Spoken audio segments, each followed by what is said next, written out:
राधे राधे। सुबह के बजे हैं 7 और मैं आ गई हूँ नहा धो के, रेडी हो गई हूँ। और आज मुझे करनी है डीप क्लीनिंग मंदिर की, क्योंकि नवरात्रि ख़त्म हुए हैं और आज है दशहरा। तो सुबह सुबह पहले मंदिर साफ़ किया जाएगा और उसके बाद और घर का काम आज अभी मैंने छोड़ दिया है। तो जो सफाई का कोना है उसी को साफ़ करूँगी आज मैं। तो सबसे पहले मैंने मंदिर से शुरू किया है और अभी मैं बना ली मैंने चाय और कान्हा जी के लिए दूध। पहले करेंगे भगवान की सेवा और उसके बाद शुरू करेंगे घर का काम।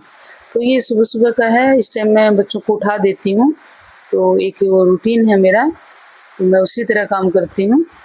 कभी तबीयत ठीक नहीं होती तो बात अलग है, वो मैं भगवान से माफ़ी भी मांग लेती हूँ कि देखो मालिक आज कुछ नहीं होगा मुझसे पर हाँ, जो है थोड़ा लेट हो जाता है, पर करती वैसे का वैसा ही हूँ मैं। वो ये सब मैं एक थाली ले ली है, उसके अंदर निकाल लूँगी और वो जो थे वो मैंने बाहर रख दिए हैं। ये देखिए सब मैं खाली कर लूँगी, सबको साफ करके और अच्छे से करूँगी। पहले ना पूरा मंदिर खाली करो आप। ये देखिए मैं आपको देखते रहना, मैं पूरा मंदिर खाली करूँगी। ऐसे नहीं है थोड़ा सा हटाया साफ कर लिया तो उसको बार बार फिर करना पड़ता है आपको। डीप क्लीनिंग का मतलब ये कि अच्छे से निकाल के, थोड़ा मोड़ा हल्का तो हम करते ही रहते हैं सब लोग। ये देखिए डीप क्लीनिंग करनी है तो देखो सब हटाना पड़ेगा आपको। ये देखिए मैं ये फूल पत्तियां सब हटा रही हूँ, आस्ते आस्ते सारा सामान हटा दूंगी मंदिर से, फूल पत्ते सब। ये देखिए वो कलश में जो पत्ते थे वो हैं और इस पानी को मैं पूरे घर में छिड़क दूंगी और जो बचेगा उसको तुलसा में डाल दूंगी। आप भी ऐसा कीजिए। आप किसी से पूछोगे वो भी यही बताएंगे, अगर आप पंडित से पूछते हैं तब भी वो यही बताएंगे कि आप कलश के पानी को अपने घर में छिड़किए, वो अच्छा होता है घर के लिए। और ये सब सामान मैं डाइनिंग टेबल पे रख रही हूँ कि इधर से साफ कर करके जो चीज़ जहाँ रखनी है वहीं रख दूंगी, तो बार बार इधर से उधर रखने की जरूरत नहीं है। एक जगह इकट्ठा कर रही हूँ, क्यों उसको सबको पोंछना पड़ेगा। पहले मैं पोंछूंगी मंदिर में मूर्तियों को, उसके बाद वो सब साफ करूंगी। ये देखिए मेरे कान्हा जी, देखिए ये मेरा बेटा हैदराबाद से लेके आया था, नहीं हैदराबाद से नहीं, बेंगलोर से लेके आया था। इस्कॉन मंदिर में गए थे वो देखने के लिए, उन्होंने गिफ्ट दिया था, वो सबको दे रहे थे मेरे ख्याल से, तो मेरे बेटा भी लेके आया था। तो दोस्त दोस्त गए थे इसके घूमने। ये देखिए मैं गीले कपड़े से पोंछती हूँ। देखिए मैं माता जी की मूर्ति को गीले कपड़े से पोंछती हूँ, सभी मूर्तियों को मैं गीले कपड़े से ही पोंछती हूँ।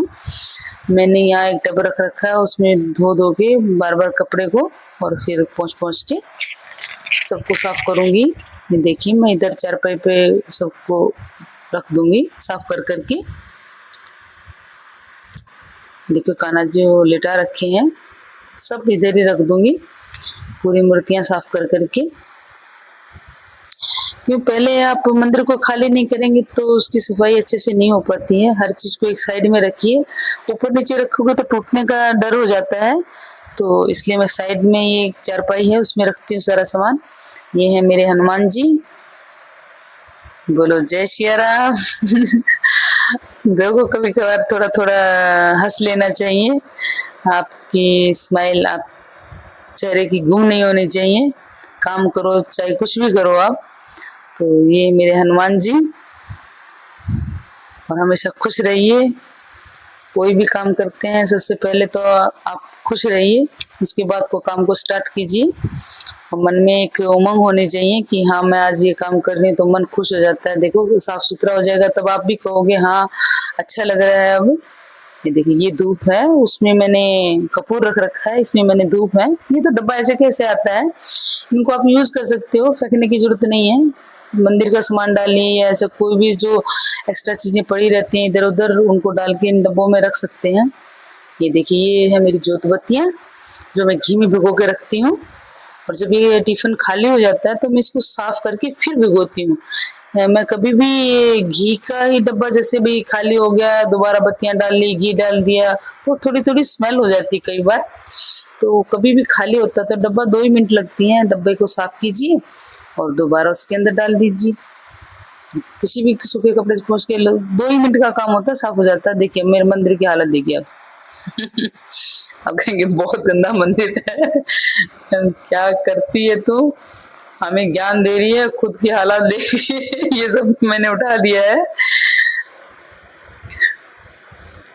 और अभी दिखाऊंगी आपको कपड़ा, आप सच में कहेंगे कि बहुत गंदा मंदिर हो रहा था। वो सब पानी वाले निकल के देखिए, ये देखिए कितना गंदा हो रहा है।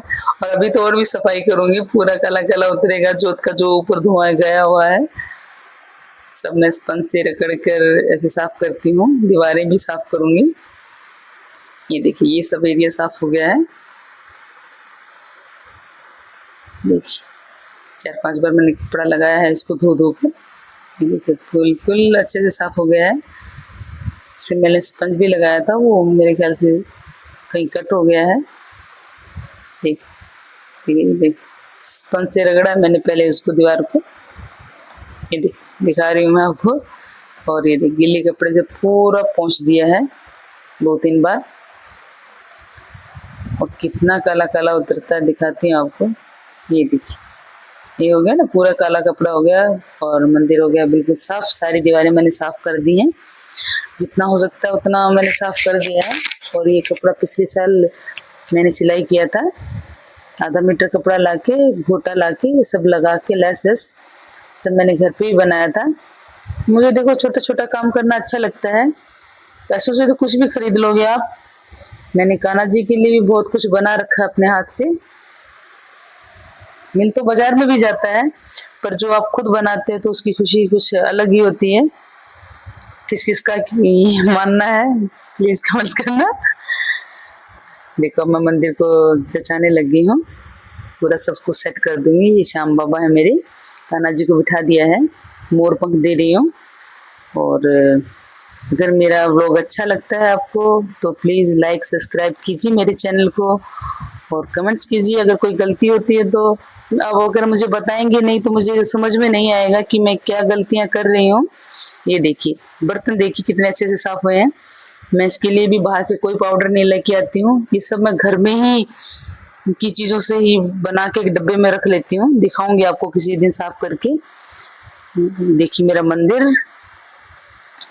बोलो राधे राधे। ओके।